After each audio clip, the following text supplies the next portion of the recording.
Olá, mulheres lindas, incríveis, sejam muito bem-vindas a mais um programa Fala Mulher. E hoje nós vamos abordar um tema mega importante, a educação inclusiva e a requalificação de professores no estado da Bahia. Para enriquecer a nossa conversa, nós temos uma convidada hoje especial, Ana Raquel Alves Conceição. E a Ana Raquel tem um currículo, assim, espetacular. Eu vou apenas resumir aqui um pouquinho, porque é muita história, né, Raquel? É verdade.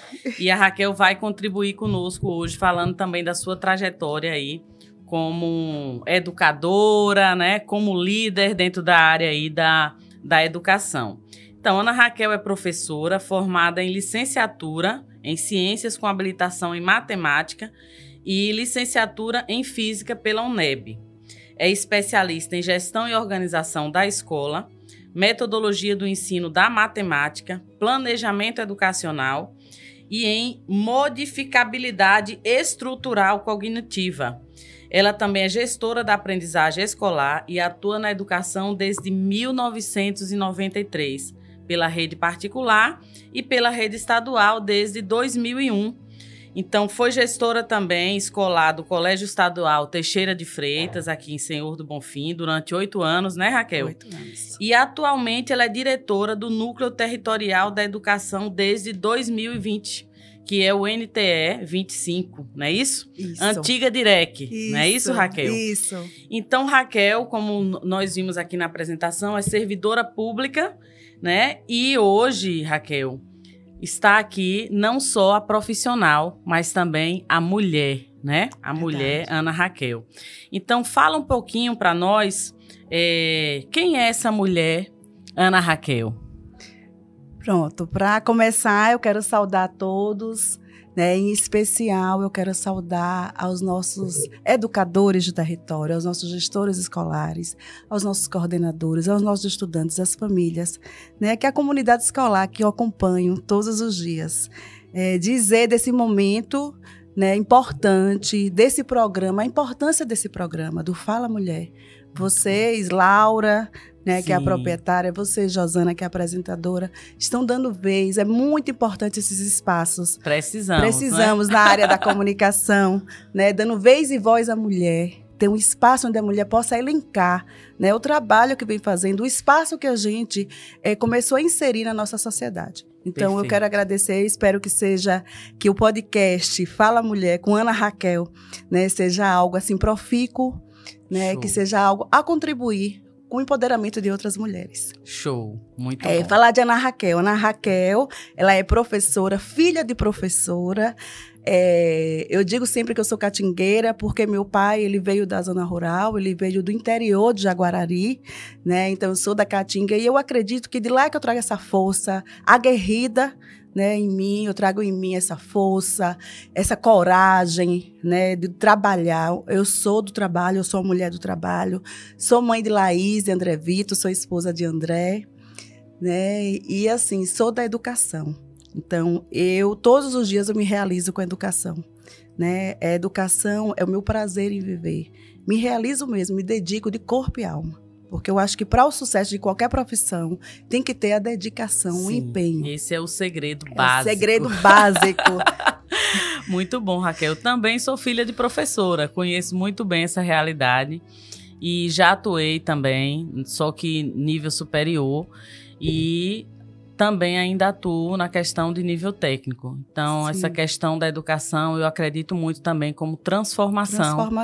E é muito importante essa questão de identificar esse dom, porque as pessoas precisam disso. Se sentir realizado naquilo que faz. E quem vai receber esse serviço vai sentir a diferença, né? É verdade. E a gente precisa entender que a transformação em nossa vida somos nós que fazemos. É verdade. Né? Se você não transformar, você não pode procrastinar. Isso. Né? Você tem que procurar sempre fazer o seu melhor e fazer os seus desejos acontecer. Perfeito. Porque só você pode transformar a sua vida e pode dar o boom da sua vida, a condição que ainda é você. Isso. Então, a gente tem que fazer. É aquela questão de você ter o poder de decisão, poder de mudança. E acreditar nisso. Isso. Porque muitas pessoas ficam esperando sempre, né? Naquela zona de conforto, de acomodação, ou esperando o milagre acontecer. Isso. Mas as oportunidades somos nós que criamos, Raquel. Exatamente. E toda mudança, ela acontece por decisão e não por condição. Isso. A condição que você está parte da sua decisão de mudança. Show. Opa, já começamos bombando, hein? Olha só como esse bate-papo promete. Raquel, como você se tornou essa profissional da educação? Né? Como é que tudo começou? Como é que você tomou essa decisão? É uma história longa. Eu tinha um anseio de ser, para você entender. Sim. Eu queria ser advogada do direito, né, da magistratura. Então, eu sempre brinco que Deus escutou errado. Que eu queria ser do magistrado, ele entendeu o magistério. Ah, essa foi boa, viu? Então, assim, mas eu acredito, é uma frase minha, né, que até tem colega meu, você tem que ir no fórum para você ser patente sua. A felicidade e o uso na nossa vida é fazer bom uso do que a gente tem. Perfeito. Então, a gente tem que fazer bom uso do que a gente tem. Eu passei em Direito, realmente, né, na Universidade Federal da Paraíba, mas não pude cursar porque eu engravidei. Entendi. E naquele momento eu não pude fazer. E aí eu já fazia matemática, inclusive na época, em 93, eu comecei aqui a cursar o curso de matemática. Em 94 eu engravidei quando eu passei no vestibular de Direito na Universidade Federal da Paraíba. Não pude cursar. Mas eu fiz o quê? Bom uso do que eu tinha. Sim. Né? Não, apesar de estar grávida, de estar com um bebezinho, cursei com muito afinco, com muito zelo, esse curso de matemática, porque naquele momento eu entendia, e a gente entende, né? A oportunidade era o meu curso superior.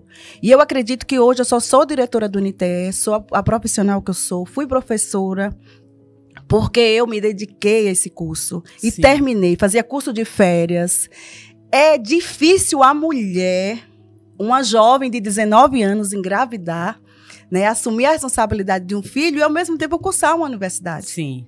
Muitas desistem. E eu persisti, porque eu sabia que era a abertura de horizontes para mim. Sim. Que a partir daquele curso eu ia chegar onde eu queria ser. Perfeito. Entendeu? Então, assim, foi muito difícil. Eu passava madrugadas com o bebê, fazendo lista de Sim. exercício, organizando seminários, que não é fácil a vida do universitário. Sim. Mas eu gostava muito. E, a partir dali, eu entendi o destino, né, que foi direcionado. Eu sou vocacionada para a educação. Olha para isso. Né? Que e coisa assim, interessante, viu? E aprendi muito com a UNEB. Eu sou fruto da UNEB, com muito orgulho, né? Uma universidade pública de uma grande assim competência em estar desenvolvendo essas habilidades de licenciatura aqui nosso. Eu queria até que todos assim deixar um recado para todos que estão assistindo, que a gente olhe mais para a nossa universidade pública, né? A UNEB é o que há de melhor.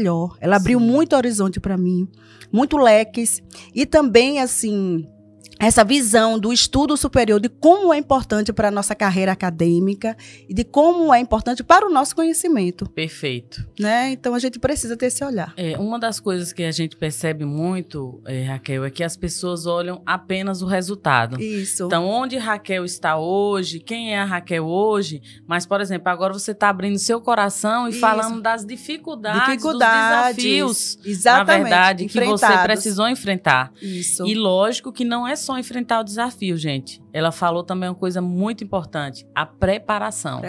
Buscar o conhecimento, tá? E que talvez naquele momento nem faça tanto sentido para você, mas lá na frente as pecinhas vão se juntando e começa a fazer sentido. É verdade. Então, eu vejo no seu olho, né, o brilho. Isso. Quando fala da educação. Verdade. Então, eu acredito que as pessoas que estão nos assistindo, consequentemente, devem estar recebendo toda essa energia aí que você está passando quando fala, né, da sua profissão, do quanto você se realiza. E isso é fantástico. E a educação é um encantamento. Sim. Né? A gente é encantado realmente como uma fada da educação. Porque o profissional vocacionado para a educação, ele se dedica demais, ele nem percebe o tanto. Só para você ter uma ideia, quando eu assumi a gestão em 2012, 2013, em 2012 eu fui vice-diretora, em 2013 eu assumi a gestão escolar do Colégio Teixeira. Um momento muito difícil para aquela unidade escolar, onde a gente tinha tráfico no portão, onde a gente tinha a desigualdade social escancarada. E eu tive que juntar as forças e transformar aquela escola que era marginalizada, que tinha preconceitos, e transformei. E eu recebi, como contribuição para o meu corpo, eu tive 2 estafas e não percebia.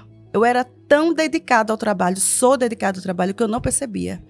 Hoje essa história já mudou, porque eu acho assim, eu trago em mim essa fala, a importância de você cuidar de si para cuidar do outro. Isso. Então, a partir dessa estafa, da primeira estafa que eu tive, que eu não dormia bem, eu trabalhava muito. Sim. Né? Então, eu tive uma mudança de hábitos, né? Porque nós, mulheres, a gente não é só... é a flexibilidade da nossa vida. Sim. A mulher não é só o trabalho. Não. A mulher é o trabalho, a preocupação com a casa. Por mais que você tenha alguém que está lá terceirizando o trabalho por você, né, cumprindo aquela função do lar, a gente sabe que a mulher, com evidenciada, né, com essa inserção do trabalho na vida da mulher, ela não deixa de se preocupar. Eu quero saber qual a mulher que não se preocupa como é que tá lá as compras, né? Nós somos empreendedoras, a gente começa o empreendimento, a mulher empreendedora começa na sua casa. Perfeito. Né? A mulher, quando vai no supermercado, ela já está fazendo empreendimento, ela já está fazendo a contabilidade das refeições, ela já está contabilizando tudo. Então, o empreendimento, a mulher empreendedora, ela começa na sua casa. A partir dali, nós já somos empreendedoras. Então, eu tive 2 estafas, eu não percebia que estava de estafa. E fiquei ruim. Sim. E depois o médico que me chamou a atenção, Raquel, você precisa ter o limite, porque eu queria atender todo mundo ali no Zap, Sim. porque o Zap é bom, mas o Zap, tem pessoas que não fazem bom uso do Zap, acho que você ter ali disponível, porque você está online, você tem que atender naquela hora. Isso. Né? E a gente, enquanto serviço público, eu tenho bem claro na minha mente, assim, o serviço público, para mim, tem que ter o atendimento, mas eu estava sem limite, a gente tem que dar limite em tudo. Verdade. A educação é também limite. E também, aí eu já vou adentrar aí outro fato, a educação com limite, é por isso que muitos jovens nossos estão sem limite, porque existe, assim, a educação é uma sociedade de mudanças, mas o limite é preciso ser dado. Sem dúvida, fundamental. E eu percebo aí na sua fala, né, uma chave importante que você virou, né, sobre a questão de se observar, e nós temos falado muito sobre isso aqui no programa, sabe, Raquel? Mesmo em outras temáticas, né, a nossa temática hoje aqui é diferente, mas tudo está interligado, porque tudo parte de onde? Do ser humano. Exatamente. Antes de você ser uma profissional, você é quem? Um ser humano. E enquanto a gente não se percebe, não busca, né, se observar, acaba entrando nesse piloto automático, sendo consumido ali pela rotina, sendo consumido por toda essa exigência, essa cobrança. Verdade. E vem a doença. Eu digo assim, a conta chega. Chega, é verdade. A conta chega. E quando ela chega, ela vem, vou falar igual um aluno que eu tinha, com força. Isso. Ela vem com muita força. E daí vem a nossa capacidade de resiliência. Né? Naquele momento meu difícil, eu aprendi a me cuidar, porque a importância de você cuidar de si. Né? Hoje eu faço minha atividade física, Perfeito. É prioridade na minha vida, meus horários, eu malho 2 vezes ao dia. Né? Tem os meus momentos de integração, tem os meus momentos onde eu preciso descansar, cuidar das suas outras áreas, né, da vida. Não é só o profissional, né? Tem as outras áreas. Tem uma médica que me acompanha, nutróloga, né? E a gente precisa ter esse cuidado com a gente. Perfeito. E eu brinco sempre, mãe, mulher, não pode nem morrer, então tem que se cuidar. Sim. Eu brinco sempre. E essa liderança da mulher, para essa resiliência que eu estou falando, a mulher ela tem várias capacidades. Ela tem empatia enquanto liderança, né? Ela tem essa questão da resiliência, essa questão de olhar para o todo. Sim. Então, a partir desse meu momento, que não foi fácil eu passar, né, por esse momento de estafa, que eu nem entendi o que era estafa, Sim. É muito ruim. Ele é um caminho, inclusive, para a depressão. Eu hoje olho para todos da minha equipe, né? Abraço, vejo quando um não está bem, já chama, eu digo, olha, você tem que ter um horário para você se cuidar. Muito bom. Né? E assim, a mulher, ela tem a diferença de uma liderança feminina é essa. Sim. Né? De mulher no poder é esse, porque ela não olha só para si, ela olha por todo, porque é genuíno, é nosso. Isso, é o sentimento materno que nós trazemos, né? Isso. Então, eu tenho esse olhar e elevo todo mundo. Quando eu vejo, eu digo, olha, tá feia, bora se ajudar. Show. O que tá acontecendo? Né? Então, tem esse diferencial. Bom, muito bom. E como é que você alcançou essa posição, Raquel? E como é que está sendo essa posição que eu digo como diretora, né, do Núcleo Territorial? E como está sendo essa experiência para você, como mulher, como liderança feminina, como você mencionou aí? Como é que está sendo isso? Conta para nós. Olha, a liderança do NTE, eu não fui buscar, ela chegou até a mim. É aquela questão que a gente fala, quando a gente fala, faz com prazer, né? Quando a gente faz vocacionado, quando a gente faz com muito trabalho, é evidenciado e visualizado pelas pessoas. Sim. Então, na gestão do Teixeira, como sobressaiu, né, porque realmente eu fazia vários projetos, eu transformei aquela unidade escolar, né, e é por isso que hoje eu sou diretora do NTE. Tinha uma vice-diretora que chama-se Lourdes Maria, eu quero até mandar um abraço para ela, que eu chamo ela de Dinda, ela foi minha madrinha. Ela era no momento a vice-diretora do Colégio Teixeira, né? A gente fazia a gestão juntas. E ela via como era meu trabalho, né? Ela dizia, você é um entusiasta, você me entusiasma, me dá otimismo para que eu continue aqui trabalhando, porque eu acho que o ambiente de trabalho é aquele que você vai com vontade. Sim. Né? E aí eu fazia esse trabalho e ela era assim, minha fã, como ela dizia. Então, a partir dela, que era a liderança de um deputado, o deputado Adolfo, né, que eu tenho muita gratidão a ele, porque ele não me conhecia. Né? Ele foi em uma indicação de Lourdes Maria de Farias Guerra. Então, Lourdes que me indicou para ele. E ele, mesmo sem me conhecer, me fez uma ligação, né, perguntando se eu queria assumir. E eu assumi num momento muito difícil, que foi na pandemia. E eu aceitei, sem indicação do deputado. Um desafio dobrado, hein? Dobrado. E aí, foi indicação dele, porque o cargo era na patente dele, né? Era dele, era indicação dele. E o governador Rui Costa, na época, me nomeou enquanto diretora do NTE 25. Algo assim que eu tenho assim, muito zelo e afinco eu desempenhar essa função, porque é uma função de extrema importância. Sim. Ser liderança de uma rede estadual, ser representação de uma Secretaria da Educação. Sim. O peso, né? Peso e a responsabilidade grande. Verdade. Mas você falou uma característica bem interessante aí da liderança, né? Que é inspirar.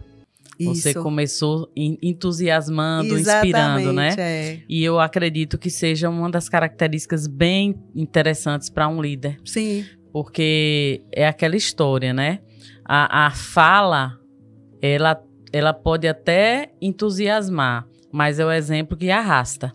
Verdade. Então, como líder, né, para você... Nós somos exemplo o tempo todo. Isso, exatamente. Muito bom. Eu não posso cobrar a frequência do meu colega da minha equipe, do meu colega diretor, se eu não frequento. Sim. Nada que eu vá fazer a cobrança, direcionar, dar a diretriz, se eu não estiver fazendo para ser o exemplo. Então, é aquela história de você aprender com exemplo. E é verdade.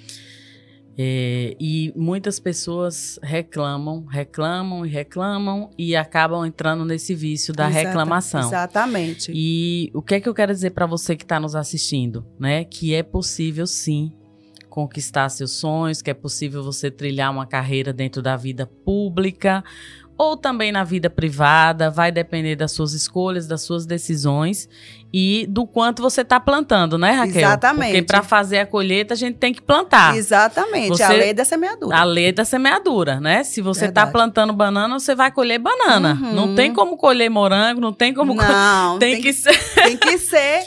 Porque é momento que você vai trilhando os caminhos e você vai... É aquela história, você tem que florir onde a vida lhe plantar. Isso. A vida vai lhe plantando e você tem que florir, né? E a partir da flor vem o fruto. Perfeito. Mas a gente precisa estar sempre, né, focar. É o foco. O foco. Muito Todo bom. líder tem que ter seu foco. Sim. Né? Que ele vai se transformar em metas, né? Do que você tem que ter primeiro um planejamento.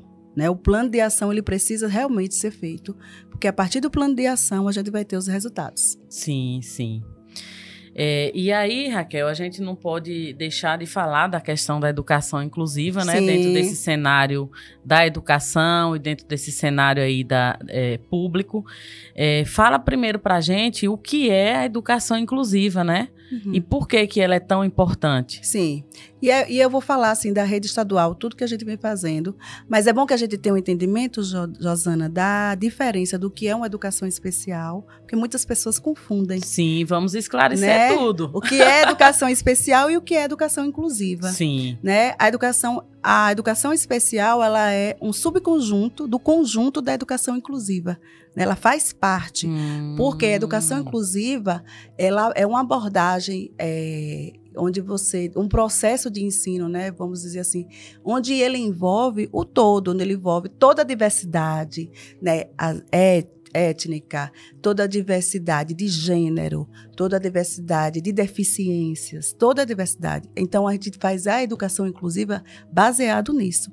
A educação especial é uma abordagem de ensino específico. Sim. Né? Ele é específico de acordo com as dificuldades de aprendizagem e de acordo também com as deficiências visuais, física, intelectual.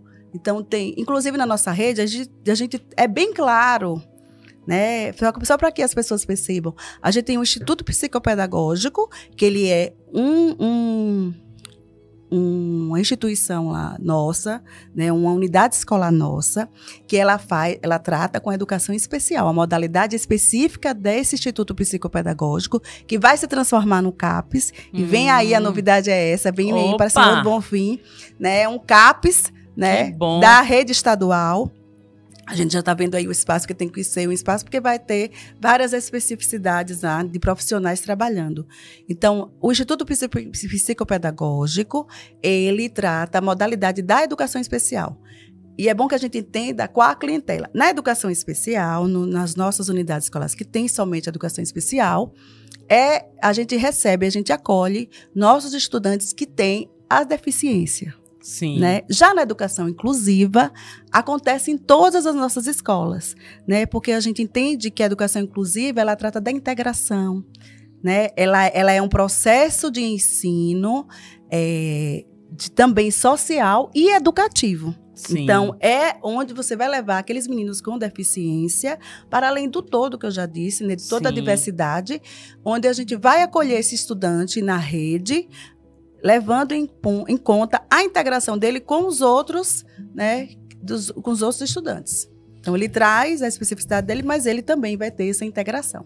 Sim, e assim, Raquel, e a questão da preparação desses profissionais, né? Porque para acompanhar tudo isso, né, a gente já viu a importância, inclusive tendo modificações estruturais, sim, né? Isso é fantástico. Mas a gente tem que pensar também na preparação, sim, dessas pessoas que vão estar recebendo essa clientela, né? Esse público.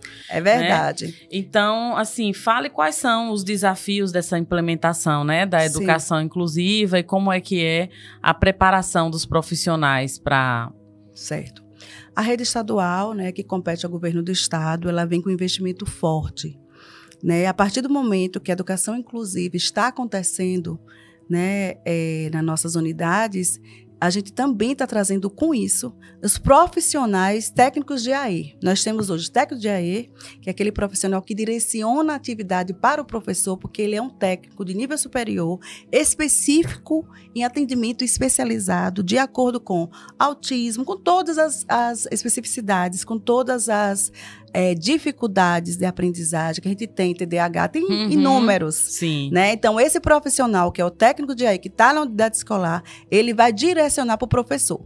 O que a gente entende? O professor, quando eu fiz minha faculdade, a gente não foca, porque isso é uma especialização, né? Quando a gente faz a graduação, a gente entende que a escola, ela é única com a especificidade. Sim. Né? Então, o professor, ele não é preparado para atender esse estudante que chega na rede. Verdade. Né? Com todas essas deficiências intelectuais. Então, por isso que cada escola hoje São 22 escolas que a gente tem. A gente tem 8 MTEC e a gente tem 15 anexos no nosso território, né? Nós estamos lidando no nosso território com 11.747 estudantes. Uau! Então, são muitos estudantes, né, nesse território do Piemonte e Norte Itapecuru, né, que foi dividido de acordo com o aspecto cultural, geográfico, né? E por isso que nós somos o território do Piemonte e Norte Itapecuru. Interessante. Né? Porque a gente tem que fazer valer, foi entendido, né, com essa divisão, que a gente tem que fazer valer, cada território tem sua cultura, né, tem seu povo, tem o pensamento do povo. Então, o que acontece? Aí aqui, no nosso território, por isso que a NTE é 25, porque nós somos 25 lá nessa divisão, né, do território. Então, em nossas escolas, esses profissionais, eles trabalham. E nós temos cuidador, porque tem estudantes que precisam demais do cuidador, aqueles que têm deficiência física. Nós temos técnicos de Libras, técnicos de Braille, nós temos intérprete de Libras e intérprete de Braille, né? E tem o cuidador e tem também o ledor, né?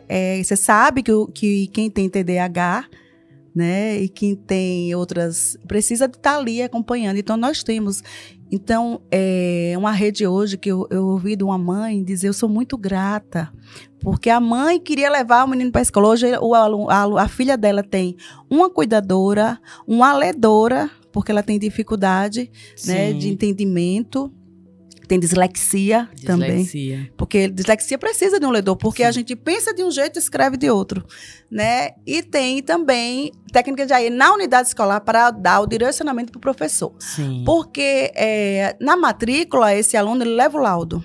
Quando ele leva o laudo, o psicopedagogo que acompanha, ele já direciona como tem que ser o processo de ensino-aprendizagem daquele estudante. Então, o técnico de AE fica nessa função. Então, assim, é um momento meu, né, porque eu sou um entusiasta da educação inclusiva.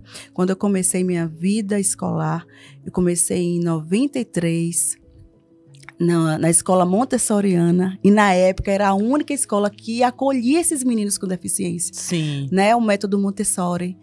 E para mim aquilo era incrível. Então foi uma experiência que eu adquiri para o meu currículo, na minha formação, que para mim era normal, porque antes você sabe do preconceito que esses meninos tinham. Sim. Não era toda a escola que acolhia esses meninos com deficiência. Inclusive, Matheus Martins, né, que eu trouxe até agora para uma palestra com todos os nossos coordenadores para falar de PCD, de uma maneira de vivência. Eu vi nas suas redes sociais, exato. Achei super interessante. Interessante.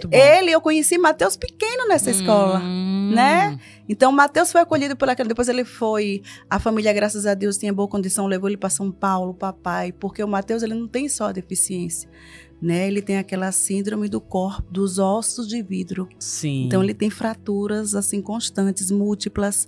Então, Matheus, eu digo a Matheus sempre, Matheus, você não escolheu para falar de PCD. A vida te escolheu, porque ele fala com propriedade. Sim. Né? Ele hoje é advogado e é doutorando. Sim, que né? coisa boa, ele né? é das causas sociais, ele é um menino maravilhoso e ele traz na fala dele que, inclusive... Eu faço uma rede de colaborativa, né? Quando eu fui para o NTE, eu fui com essa premissa de trabalhar em rede de maneira colaborativa.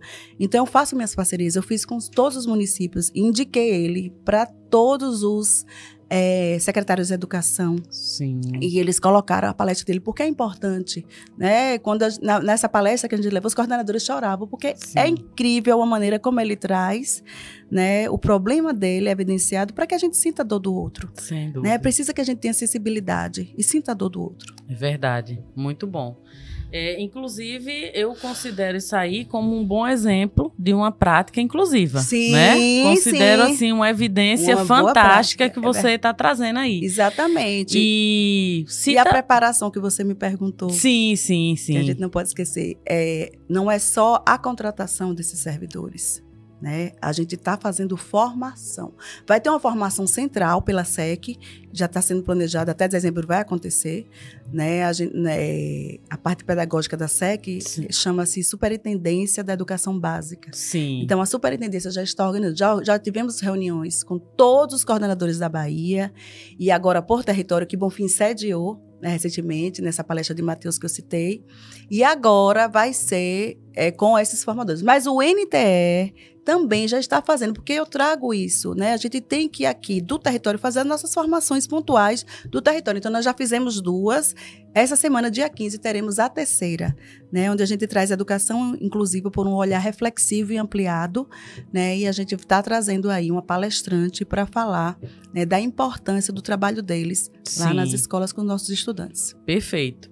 Outra boa prática. Outra boa prática. Tem isso. mais algum exemplo, Raquel, aí de boa prática? Aí tem um exemplo também que nós estamos recebendo instrumentos, ferramentas para o uso, né? O governo do estado está investindo também nisso. Vamos receber 2 salas de recurso agora e vai implementar em todas, que será a sala de recurso piloto em Laje dos Negros e em Pilar, né, no Colégio Estadual Petrônio Portela. Né? Então, assim, a gente está fazendo isso. Fora isso, a gente tem também, só para você ter, quando a gente faz a formação, quem está direcionando são as técnicas de EI que faz parte das escolas, porque elas trazem as vivências. E isso é importante. Não adianta vir com muita teoria, com muita coisa que ali na realidade, na prática, não vai acontecer, né? Funciona. E ela traz, assim, exemplos pautáveis, Sim. Né? Palpáveis. Interessante. Muito bom, muito bom. Então, você considera que é importante, né, esse apoio do governo nessa promoção da educação inclusiva, né, na nossa região, né, Raquel? E tem que ter esse entendimento. Inclusive, tem um óculos nessa escola montessoriana, né, de 1993, que eu conheci Matheus, eu conheci também Christian, Sim. que era um menino que ele tem deficiência visual. Christian hoje também é formado, né? Ele é formado em Direito. Inclusive, nós recebemos esse instrumento, o mais avançado do mundo, que é o Orkan Mayer. O Orkan, ele é um dispositivo que bota no óculos, nesse óculos que você está, coloca o dispositivo, e o menino com deficiência visual coloca o livro à frente, e o dispositivo lê para ele. Então, é autonomia da aprendizagem. Muito interessante. Né? É você estar fazendo aquele mecanismo que ajude. Sim. E fora isso, esse óculos também, esse dispositivo, ele vai dar autonomia do espaço, porque ele vai dizendo, tem um obstáculo, um copo na frente. Entendeu? Então, é assim, super interessante. Nós temos 2, mas a rede estadual vai comprar, a secretaria vai comprar mais. Já está empenhado para comprar mais óculos, né? Ele é caro, ele é R$ 7.430 cada óculos. Sim. Né? Foram comprados 100. Agora já está planilhado compra de mais 400. Entendi. Para todos os territórios. Muito bom. E aí, Christian, ele veio conhecer o óculos, né? Porque vai ser uma garantia para ele de uma autonomia interessante, normatizar, né, o processo dele. Muito bom, muito bom. Enquanto profissional. Raquel, eu fiquei com uma dúvida em relação à requalificação dos professores. Sim. Há uma seleção dentro das escolas para quais professores vão fazer essa requalificação? O técnico de AE? Sim. Essa parte leva o currículo no NTE. A gente faz um chamado, né, faz uma convocação, indicando aquela vaga, as pessoas levam o currículo no NTE e a gente faz a seleção, uma entrevista, vê a experiência dessa pessoa, porque eu acho que tem que ser assim. A gente não pode estar direcionando os profissionais de técnica de qualquer forma, né? A gente tem que ter essa entrevista, tem que conversar, porque principalmente cuidador. Né? Cuidador, sempre a gente pega aquele cuidador que já tem uma experiência, né? Que já trabalhou de alguma forma. Ou seja, também está avaliando ali o perfil, né? A experiência que esse profissional já tem. Exatamente. E eu, assim, quando eu pego uma situação dessa, eu faço as leituras, eu vou atrás, eu sou autodidata, eu vou buscar. Para um cuidador, o que é que precisa? Que ele seja técnico de enfermagem. Sim. É uma premissa também, a gente está elencando lá um critério. Boa, isso é importante. Importante. E aí, deixar claro. E aí, nós temos assim, quando a gente vai, é um dos critérios. Se for técnico de enfermagem, porque a gente sabe que aquele menino que tem uma deficiência neurológica, ele precisa salvar vidas, né? Sim. Então, lá no Instituto, nós temos 3 técnicos de enfermagem trabalhando com esses meninos. E a gente dá um trabalho direcionado. Tem ali Pedro vai ter o cuidador dele. Inclusive, eu quero até elencar aqui uma situação interessante. Eu estive, porque o nosso trabalho é de monitoramento, eu fui no Colégio Estadual Nelson Maia, em Ponto Novo. Sim. Quando eu cheguei lá, tem um aluno nosso deficiente, ele tem deficiência física e ele tem deficiência intelectual e neurológica. E ele... cadê meu pai? Já chegou? Eu disse, seu pai? E seu pai vem estudar? Ele, não, meu pai Júnior. Júnior é o cuidador dele. Gente, e aí ele só come quando o Júnior chega. Ele só faz as atividades se Júnior chegar lá. E ele chega muito cedo, ele vem da zona rural. Mas Josué, assim, me encantou, eu me emocionei no dia. E quando o Júnior chegou, abraçou o Júnior. Ô, Júnior, super feliz, assim. E aí isso é bom, né? Sim. É a integração, é a proposta realmente da educação inclusiva. Perfeito. E aí isso deve realmente mexer muito com você, né, Raquel? Muito. Porque já tem muito tempo, né, que você já tinha essa, vamos dizer, esse interesse e hoje você está tendo a oportunidade de realizar. É verdade. E um trabalho tão bonito, tão fantástico, Exatamente. viu? Parabéns. Quero aproveitar e parabenizar você, obrigada. sua equipe. Muito porque obrigada. nós precisamos disso. De verdade, né? Josué. E imagine essa mulher, mãe, que está lá em casa, que tinha esse desafio e tudo mais, e agora saber que o seu filho, né, tá passando por um processo desse todo, né, com um olhar totalmente diferenciado e de acolhimento, né? Isso é fantástico. Nós precisamos disso. Verdade, com certeza. Eu sempre digo assim, repito toda hora, eu estou vivendo um momento na educação muito feliz, porque eu sou educadora dessa rede desde 2001. E eu já vivi todos os momentos, todos os governos, né? Jerônimo, que foi secretário, ele tinha um olhar muito sensível, muito humanizado, como eu penso também, né? De estar assim, transformando uma rede com muito. Nós temos muito programas. Não dava conta nesse horário aqui. Sim, se fosse só para falar da educação do território e da rede estadual. Sim. Nós temos muitos programas que priorizam o estudante. Porque a gente precisa entender, a educação tem que priorizar o estudante, para além dos nossos profissionais. Mas a gente tem que levar, porque sem o estudante, né, a gente não teria com que trabalhar. Alvo, é o alvo, é o foco. Sim. A gente foca no estudante. Verdade. E você tem falado, né? Já falou aí de alguns programas e alguns incentivos, né? E o que é que você percebe, Raquel, em termos de resultados desses programas, né? O que é que você percebe de, por exemplo, de todos esses papéis, né? O do aluno, né? Do estudante, do professor, da equipe gestora, porque nas escolas, né? Nos colégios também tem uma equipe gestora. Sim. Como é que você percebe? Como é que você monitora isso? Da educação inclusiva. Sim. A chegada desses profissionais foi de extrema importância para desenvolver, né, da aprendizagem, do processo ensino-aprendizagem dos nossos estudantes e a tranquilidade. Sim. Porque eu lembro-me bem, quando eu era diretora do Colégio Teixeira, no conselho de classe, era uma agonia, o nome é esse mesmo, uma agonia que a gente não sabia lidar. Como era que a gente ia avaliar aquele aluno?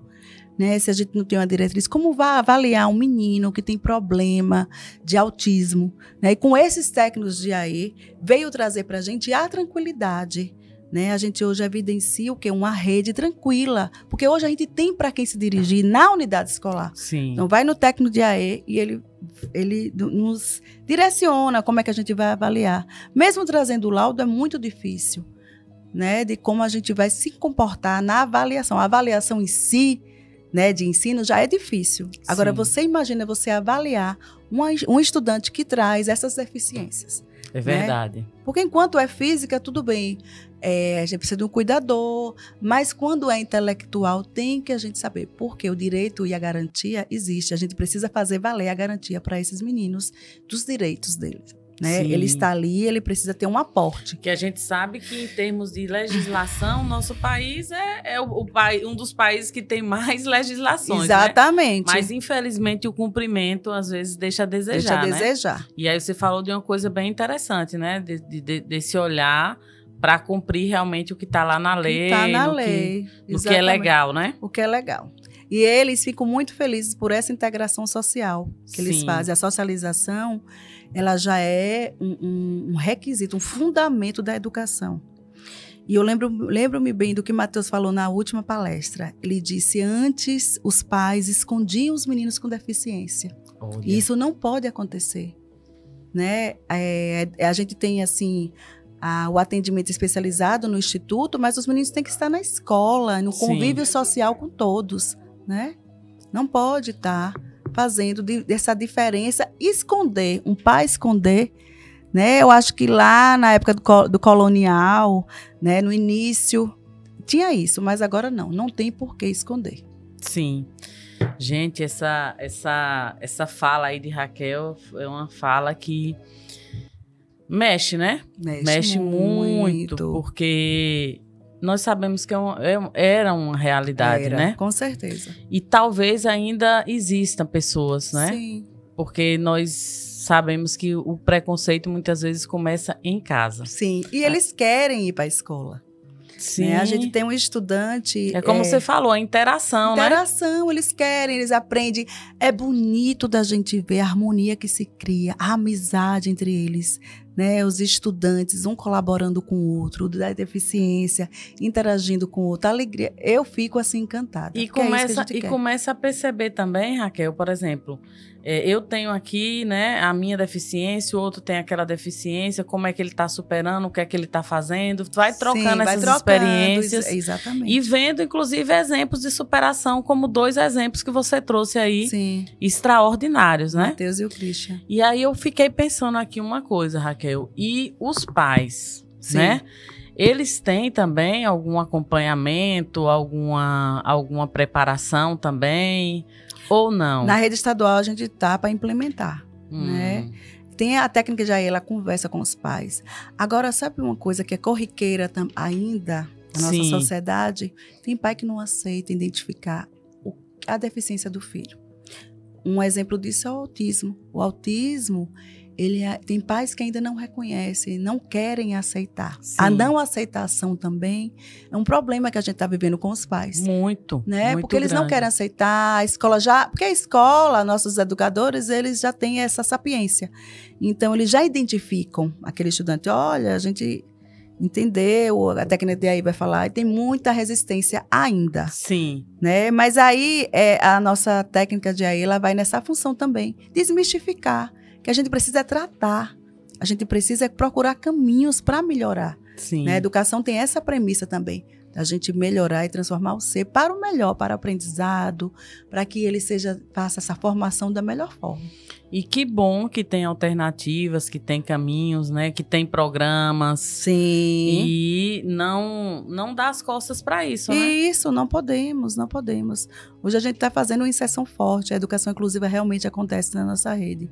Eu fico muito feliz com isso, né? A gente vive hoje sem preconceito, tentando desenvolver sem preconceito. Claro que tem preconceito. O preconceito, ele é estrutural. Sim. Né? Mas a gente está fazendo valer com os nossos estudantes, na formação deles, desenvolvendo o potencial de cada um, para que a gente entenda que cada um tem seu potencial.